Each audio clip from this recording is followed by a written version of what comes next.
Welcome to the Leasing Lounge podcast, your go-to source for all things leasing and property management related. Whether you're a seasoned associate or brand new to the team, this podcast is designed to provide you with valuable insights, expert tips, and real-life stories to help you make informed decisions and succeed in the industry. Join us each week as we dive into topics with our guests who will empower you with knowledge and strategies to elevate your skills and enhance your success. So grab your favorite beverage, coffee or tea, pull up a chair, and join us in the Leasing Lounge. Ksenia, Mishchenko, thank you so much for coming to the Leasing Lounge and joining me today. I'm really excited to have you. I think you're an incredible resource and you have so many good tips to give people about financials and how to just organize and feel the joy in that realm. Please tell us a little bit about your current position in multifamily housing. Thank you, Kev, for having me. My current role is financial analyst for a portfolio of properties in LA, San Francisco, Portland, Denver. I think that's it. Yeah, you're a West Coast representative. Yes, I mean, that's a huge amount of properties. Currently, what does your day-to-day look like? What financial analysis are you particularly focused on?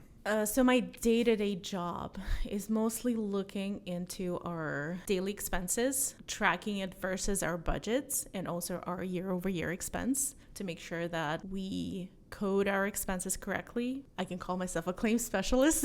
I like to Absolutely. give my notes on how to correctly file claims and how to properly code them. And I also take care of vendor management to make sure that we get all our proposals and estimates. We can code our expenses correctly as well. Ksenia, I invited you in today because I see and have conversations in the field with a lot of service techs and leasing consultants, resident services specialists, and they're all thinking, I've mastered my entry-level position. I've done an incredible job. What's next for me? And when you have those conversations, I would say 9 times out of 10, they say, I want to learn more about the financials. I want to learn more about the budget. And it's sort of funny because these are these people that are incredible personalities, and they've really utilized those personalities to connect with the residents, but they've always felt like there was this gap missing, and that is how the financials actually affect their business and how they can have a positive impact on their financials so they can hit their bonus potential and also have a successful, thriving financial statement. I'm hoping to give them a glimpse into ops tech as well as forecasting and give them a sense of what that is and how they can have an impact on it. So I guess my first question is, let's say I'm brand new to this. How would you give a basic description of what ops tech is and how we use that tool and forecasting? Well, Ops Tech is a tool that helps us to record, track, and forecast our expenses. I find this tool very, very interesting and exciting and very easy in use. Ops Tech is a program that we use to track all of our invoices, all of our pending orders, and we also utilize it to make orders. So if we wanted to order a new carpet for an apartment after someone moved out, we would go into Ops Tech and order it. It would communicate that order to the vendor, and we'd also schedule it through there as well. So it's this incredible tool that helps us kind of manage everything we're ordering, then also manage the invoicing for those orders. When done correctly, we're able to utilize Ops Tech to know exactly how much money we've spent. We can load our budget in there to compare how much we've spent compared to our budgeted amount, and then, essentially forecast our future and know how much we're going to spend in any given month, as well as the annual budget as well. It's a tool that we use to track our expenses and forecast for future expenses. Talk a little bit about creating POs and why they're beneficial to the teams. They're absolutely beneficial for the teams because this is part of our forecasting process. When we know when and what expense to expect, it also reminds us if we are diligent on checking our ops. Definitely should be your weekly routine to check which invoices or expenses are expected based on the amount of POs or orders that you placed. Vendor management is very important too, because you cannot expect or you cannot rely on the vendor to send everything diligently in a timely manner. So when you say send everything, you mean like send invoice. Invoice. Yeah. So submit invoice. Let's give an example. So I have a contract with Fikes, for instance, or some other pest control company. What you're saying essentially is, even though I have a contract that literally they should be sending me an invoice every single month for it, I can expect it, but I have to go in and make sure that it actually happened by pulling a budget variance report or checking to see what invoices come in. Because I know you said check it weekly. What you're talking about is actually checking the budget variance. We're in ops every single day if you're approving invoices, right? And making orders. It's checking to see if you have open POs versus an invoice that's come in to connect it to, right? Correct. That's a really good tip. Yeah, and this is an essential part of our forecasting process. Some of the vendors are really good in submitting their invoices timely, but some of them, even if they're a part of our contract expense, meaning that we expect those expenses to hit monthly, and it's usually going to be the same amount, which was negotiated in our contract. You would expect those vendors to send everything timely, but they do not do that. It's a common situation when you look in your budget variance report and you see that you have 3 open POs for like 3 months in a row and nobody sent you an invoice. So I'm on the site team. I realized that I haven't gotten an invoice from this vendor for a couple months now. They send it every month typically, but it's been a few months, haven't gotten it. Why do I care? Like, why should I be motivated to go contact them and say, hey, why don't you guys send over your pending invoices so we can get you paid? I would say you can compare it with how you're managing your finances, for example. Your budget variance report, it's like your wallet. It's like your personal wallet. When you're digging into it, you want to see like how much money do you have this month and what you can spend it for. And without a proper look into how much money you have, how much you can spend, and what you want to spend it on, you cannot really plan ahead. And what do we want to do? We always want to make sure that we plan ahead. And how well you manage your budget variance report shows you how well you know your property. You take ownership over your finances. And if you haven't received that invoice, let's say it looks like you have all this money sitting in that one GL category saying, this is available for you. Oh man, I have $1,700 in pest, but really you have $500 from last month and $500 from this month that haven't come and haven't gotten paid yet. So you're going to get a lot of surprises and then everything's going to be thrown off. I think that's why we care so much about it. Nobody likes financial surprises, and we're going to get enough of those as is anyways. Sure. So everything we can do within our gamemanship to control that game and get ahead of it is really going to help us, right? Yeah. I can also compare it with, like, for example, your bill for like your apartment every month, right? Or like for your house mortgage. So what if this expense never came in this month and you're looking at your bank statement or like, oh my God, I have so much money and now I can like afford to do something else. But then boom, like 2 months later, the bank remembers that they have to bill you, and then where are you going to get the money from? How would you describe to someone who's never done it before our forecasting process? Well, our forecasting process is, I would say, relatively easy because we forecast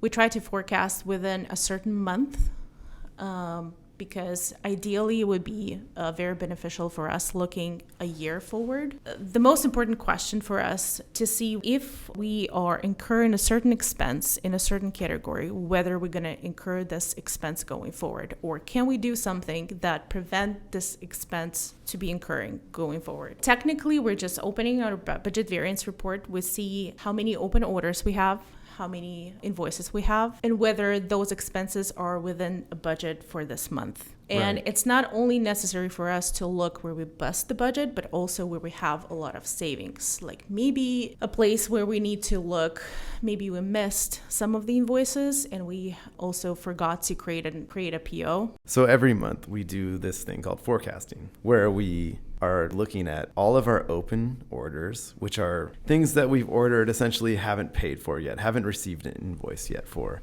We're looking at a category where it says, these are all of the orders we've approved this month. So we can see everything we've paid for, everything we haven't paid for, and then we can compare that to the last line item, which is our budget for the month.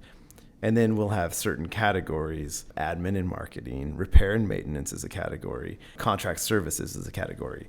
And so we can look at those and group them and understand where we may have not received an invoice yet, or maybe we did or did not do a service we intended on doing for the year, like window washing or something like that. We have this large amount of money sitting in contract services. Like, what is that for?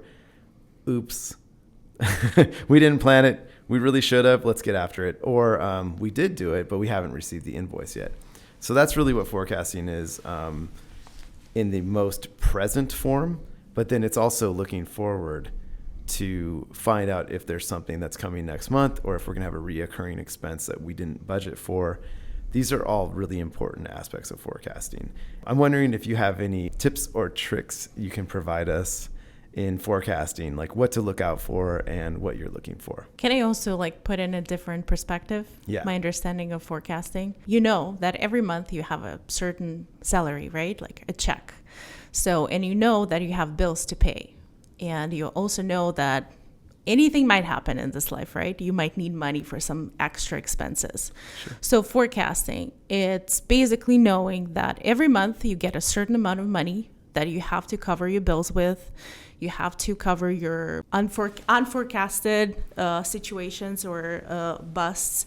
And you have to be very smart in managing this money because you know that there's only a certain amount of money that you're getting every single month. And you want to make sure that you have enough money to cover all of these expenses. So you have to be really smart about it. Mm-hmm. It's kind of like a survival, right? You're just going to put it in the property perspective. Yeah. Tips and tricks, I think the most important thing is always make sure to put a PO, because even if the vendor management is not a priority for you, or there's a certain vendors, they cannot for a certain reason to pay you in a timely manner. Or cannot invoice you in a timely manner. Cannot invoice you in a timely manner. You always know what to expect. You know that when you place that order, you put it into ops, and you know that this expense is expected. So you know that by a certain time you have to reach out to them and ask for that invoice to make sure that we are also invoiced in a timely manner.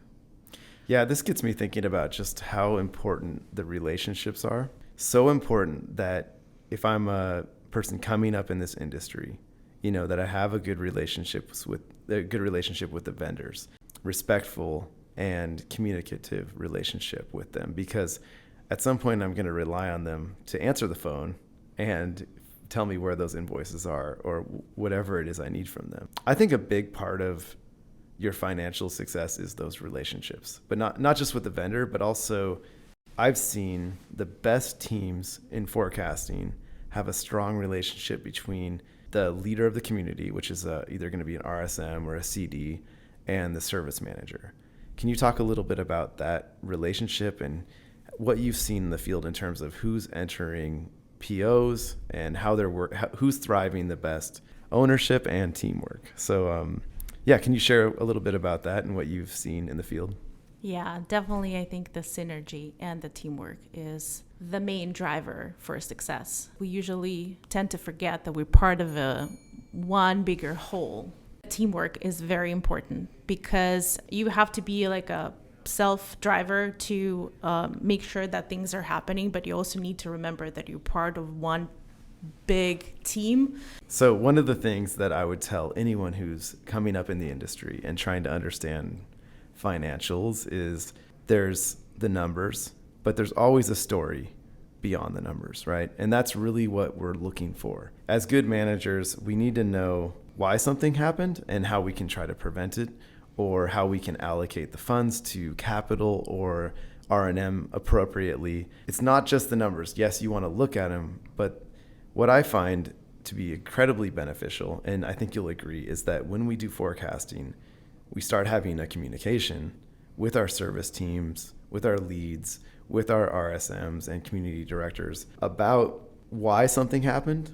And sometimes it's a discovery that they didn't even know. Someone on the team got a piece of communication about it, but really it's a time to focus on that communication and find out what is happening on this property that led to this flood or this broken thing, a bowling alley or a broken light fixture. How can we fix this? What can we do to run a more efficient financial portfolio? I'm sure you have some stories about things we've talked about or things that you're looking for when you go through the numbers. What do you typically see that is a little bit beyond the numbers that you're having conversations with the team, whether it's, can we capitalize this? Should this have been, sent to insurance? Those type of things. It's not only one person who's logging all the information into ops. It's usually, service teams, it's office teams. I think it's one of the most important things. It's actually to put notes into your purchase order. So when other person reads your notes, they understand what the purchase order was for, because this is a common issue on the forecast. When we pull the budget variance report, we'll look at the purchase order, but the notes say fix, repair. What is repaired? What is fixed? We have no idea. Might as well just say did stuff. Yeah, did stuff, exactly. And I understand that for the team member who actually put this purchase order, it makes sense, but for the rest of the team, it does not.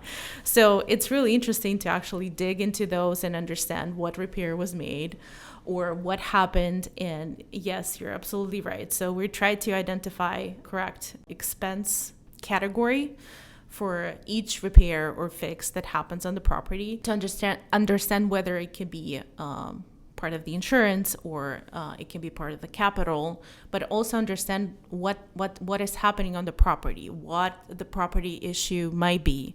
So we can identify those patterns and see that we have a certain issue on the property that we want to fix.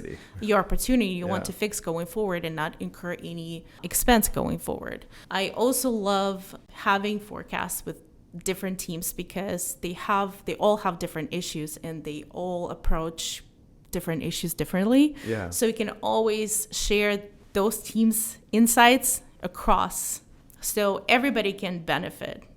Again, it's like creating a link in between all our teams, sharing our experiences and making sure we do our job as best, like the best that we can. One of the things I always hear on your calls is, could that be an ROI?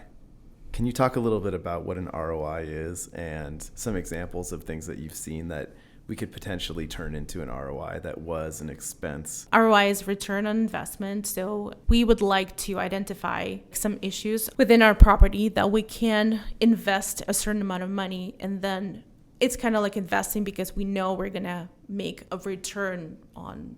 Yeah, it's either going to increase the value of our property or it's going to prevent an expense, essentially. So think of it like if you have a ton of valves on your property that are all going out and causing floods, well, it's definitely worth it to do an ROI to invest in brand new valves throughout the property. It's going to cost a lot of money, but when you look at the savings in expense on all of those floods you were having, it is absolutely a great idea to do that. When I'm on your calls, I have noticed that you if you see a reoccurring trend, what do? You start asking. Correct. Yeah. Because we always have a wish list. Even if the ROI is not granted for us, the ROI budget, we can always ask for it. And it also identifies that we are looking into our current issue and we are seeing this trend and we are letting everybody know that this is recurring expense that's going to keep going forward. So we want to prevent that from happening. So we'd rather have a budget that we can invest right away and stop this expense from reoccurring. If I was to sum up the incredible valuable information that you've shared today, and if I was to sum it up for someone who is sort of new to budgeting, new to forecasting, I would say the first thing you need to do is show ownership. Learn how you can impact your responsibilities in ops, how you can control your POs by entering them in a timely manner, accurately, how you can change your encumbrance dates if need be, so they're hitting the correct month, and how you can communicate with your vendors in order to make sure that invoices are coming in. So that's kind of the nuts and bolts of it. I'm also hearing there's a creative side to it, which is understanding the story behind what's being spent and also the story behind what's budgeted. Why do I have an $8,000 amount of money sitting there available in July? Well, that's when we do our window washing, that kind of thing. Understanding the story of what is going on behind the scenes and the opportunities within ROIs, within some expense savings, and also within reclassing or assigning your invoices to the correct general ledger accounts, whether they're R&M or capital or A&M accounts. It really does matter what category they go in. I've learned a lot today, and I've thought about a lot of this speaking with you. And really, the ultimate thing is, what is the story behind the numbers? And that's what I think your superpower is encouraging people to see that, show ownership, and see what their story is behind the numbers. I think think about your teams as a family and about your property as your house. Because it's your house and you want to make sure that it's comfortable for you and for your family, what would you like to do there? How would you like to use your resources to make your living better? And also for all the guests that are coming in your house, to make sure they're comfortable, they feel good, they're well fed. It's all about you making this not only your ownership, but also understanding that it's your house and you're head of the house. What you can do for your family to make their life better, to make your house look good, to not fall apart. Like if you have a problem with piping, would you like to spend money every month on like fixing a certain leak, or maybe you would like to invest a little bit more? Call the plumbing company, replace the piping, and not incur this expense going forward. So it's all about thinking about it not as just numbers, or not just a property or just an expense. It's your house. What you can do better to make sure that everybody's happy there. I like that. We've always talked about properties are their own business. You're running your own business. And with the centralization of many of our processes, people have kind of felt like, a lot of site teams have felt, it's no longer my business. I'm part of something much bigger now, which is good and bad, depending on your perspective. And I love your idea of taking it in and thinking about it, even not even just my own business, but this is my house. This is something I truly want to show ownership for. I need to get my team together, and we need to have some integrity within our budgets, within our spends, and make sure that moving forward we have the story and the plan to have success. And working with centralized teams goes back to the teamworks. And I feel like, I know we're sometimes struggling, especially working with the teams that we're not familiar with, and it's hard sometimes to establish those relationships, but they do go really far. I know like when you find like at least one or two people in some centralized team that can help you going forward, and you know that you can rely on each other. So whenever you ask for something, the other person can deliver right away, and you know that this person is there. This is what creates that bond, and you can always make sure that you can rely on those centralized teams or other teams that are not part of your house, but you can always reach out to them and know that they're going to support you. I want to talk a little bit about some tips and tricks to ops. Every order I make in ops, because if I'm a service manager, I can order just about everything I need through ops. It automatically creates a purchase order or PO. In some cases, I need to call a vendor, or email or send a carrier pigeon to a vendor, and it's outside of the ops universe. I need to put in a manual PO for them. Talk a little bit about tips and tricks for manual POs, please. First of all, it's the description of the PO and also buyer's notes. First of all, I would make sure that I put the unit number, or if it's a common area, I can add common area to that so we know how to identify, and to add as many notes as possible to make it so understand what the purchase order is placed for. The second one would be the encumbrance date, because this will allow us to understand when we can expect the invoice and what month we can forecast this expense for. So if I'm not going to get the invoice until next month, I don't want to put the encumbrance date as today, which it'll default to when I create that order. Correct. So I would change it to after month end close or some date next month. So when you place a purchase order, think about when you would expect the repair to happen and when the invoice should be received. So one of the most common one that been popping up on different forecast calls is the ROI expense. So I know like sometimes we don't know what ROI code in particular to put there, and we just put the capital expense and add the ROI code to it. For instance, if I have a landscaping project, I just go to capital and there's a capital code for landscaping. Good enough, right? But if it's an ROI, that's not good enough, right? That's not good enough, because we always want to make sure to put the ROI GL code, because accounting can always change it to the correct ROI code and add the project code to it, because capital expense sometimes stays capital even though if it does have an ROI project code. And here's the little tip and trick. If you don't know the project code, just go to the project code box and type 7, and then it'll list all of the project codes assigned to your property. You'll be able to find it in there and assign it. I didn't know that when I started out, and I'd be looking up my project codes every time, and it was such a pain to find them. I was unorganized at the time, I suppose, admittedly, but I've gotten much better, and so has ops. So that's a tip and trick for you guys out there. I think the strongest times I ever had was when I had a really strong and effective relationship with my service manager and also with my vendors, right?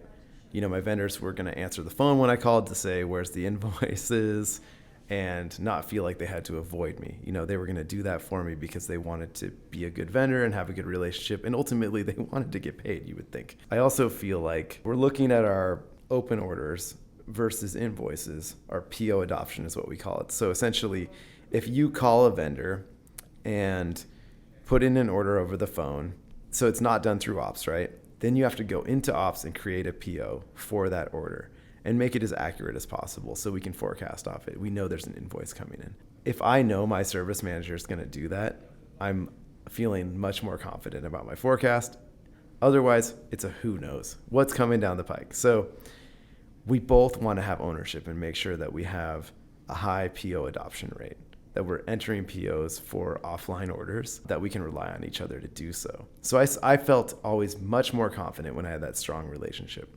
Can you talk a little bit about those relationships and what you've seen in the field? Teamwork is the most important one, because once a service manager or service tech makes a call to place an order, he has to immediately put it into ops because our teams get so busy throughout the day being on the field. It's always good for you to know that you have a back or somebody out of you, like other team member to rely on. So you just need to call your team member and let them know, like, hey, I just placed an order, but I do not have time to log it into ops. Can you please do that for me? So who would that team member be? If I'm a service manager, I don't have time to, I just called the vendor, said, we got a plumbing issue. I'm plugging the hole with my one hand, you know, but they would call the office. Order any pipe. Yeah, they would call the office and say, maybe reach out to the community director. Say, or your RSM. Would you please put a offline PO in for me for this vendor for this much? Correct. Yeah. Yes. And they both want to do it because they both want to be successful. Why is that? Like why are they both motivated? Because they care. First of all, they care about their property, they care about their teams. This is technically the accountability. And also with our PO adoption, it identifies how much of a risk you present in terms of busting your budget, or because, like, for example, our PO adoption is very important. What is PO adoption? PO adoption it's the percentage of the PO's purchase orders created before invoices are received. The less percentage you hit, it identifies is the higher risk for you to not forecast your expenses correctly. So technically, it identifies that you have no idea what's going on your property. You have no idea how to forecast or what to expect. Right. So if I had called two vendors out, not done an order through ops, I called two vendors and I put in two open orders in ops manually, I'm going to have 100% PO adoption. If I call two vendors out and I only put in one PO, I'm going to have a 50% PO Correct. adoption. And I know just a little caveat is a lot of times people would get an invoice for something they didn't put a PO in and then try to create one. And we all know that doesn't count. That doesn't count. You have to create the PO prior to receiving the invoice for it to count towards your PO adoption. Because essentially it makes, it's not to anyone's advantage if you're entering a PO after the invoice came. You already got the surprise. It's whether it's a happy surprise or not, it's there. Yeah, make sure you get those POs in right away. So that was kind of my example. The guy in the field holding the leak, covering it with his thumb, calling the office to say, I can't enter the PO. Can you do it right now? Now, it's maybe not that urgent. That is the ideal relationship you can have on site, right? And the most success you'll have, and ownership. It's also about caring about your RSM or CD, for example, because you have to let them know that they should expect this particular expense to hit. It's, again, like simplifying this or giving you a different perspective on it. It's like, what if you're part of the family and you have a certain budget that the whole family uses throughout the month, and then you went ahead and bought a few things that nobody else knows about it. So how would the rest of your team know how much money they have left to budget their own expenses if they do not know how much you've already spent. Exactly. Those relationships matter, right? Correct. And you need to know and trust that it's your people are gonna family. follow through on their spends and follow through on their communication about their spends. How do we get people excited about ops? I think it's all about collaboration. It's about taking ownership of your own expenses and how well your property does. Because, yeah, we all might incur a lot of issues going forward, and there are things that you cannot predict, claims, anything might happen. But when you're a team and you make sure that everything you could possibly do is done, it doesn't matter what happens. It doesn't matter whether you bust your budget or not. It means that you already did everything possible to make sure that your team succeeds within a given circumstances and does it the best way possible. So it includes everything. It includes teamwork. It includes working with ops, working with your vendors, and making sure that you are actually interested in what you're doing. Mm-hmm. And I think it's a great tool. I think it gives you a lot of insights on what's going on in your property. When you look into those numbers, you can almost right away identify where you have misses, where you have gains, what you can do, what you cannot do. And it shows you the whole picture of the future for your property and what you can do as a team. You just have to remind yourself that you're part of the team, you all work together. So if you do something, you have to let your team know that you did that, so everybody know where they're going together, and to create this teamwork or like team feel, like a family. Absolutely. So I've framed this conversation today around someone who wants to advance their career, which is a motivated person and a curious person, right? Most of these folks out there, when we're talking to them, say that their next step is understanding the budget and financials and what kind of impact that they can have on that. Once you're in it, I think the things that really motivate me are understanding and discovering the reason why something's a little out of whack or off budget. Those investigations are super interesting to me. I get down in it. I start pulling numbers. I start having conversations. I really want to know why we're missing on something. Ksenia, how do we get people as excited as you and I are about financials? I think the goal is to improve. You want to look for new opportunities. You have to be curious about what's going on. And I think, again, it's all about teamwork. You want to make sure that your team succeed, that you're the best on the field, that you're doing better than anybody else. And every single resource you can use, you do use it. So every single part of the business is very important. So you want to make sure that your vendors are taken care of, because your vendor is going to take care of you.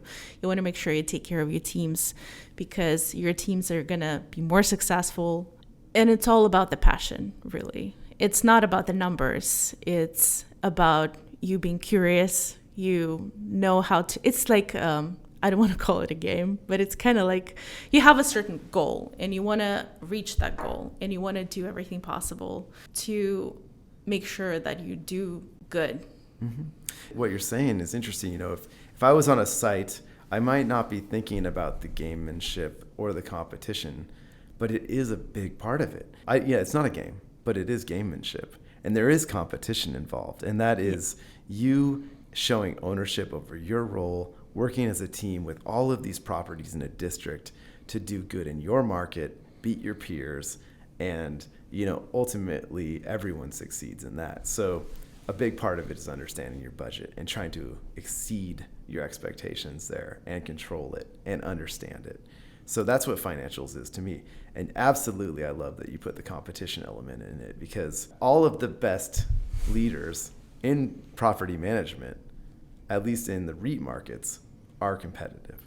We never want to see our name on the bottom of a list. We are trying to get up that list and thrive. That's innovate, really great. Because and we're innovate. Innovators. Absolutely. Well, Ksenia, I want to thank you so much for coming on to the Leasing Lounge podcast. It was so great having you, and I hope you come back again sometime. Thank you, Kev. Thank you. Thank you for tuning in to this episode of the Leasing Lounge. We hope you enjoyed today's discussion and gained valuable insights into the world of property management. If you have any questions, topics you'd like us to discuss, or if you'd like to be a guest on the show, don't hesitate to reach out to us. You can reach us at leasingloungepodcast@gmail.com. We'd like to give special thanks to our guests that joined us today, our co-producer Janica Cho. All music on the Leasing Lounge is created by me. Until next time, stay informed, stay inspired, and happy leasing from all of us here at the Leasing Lounge.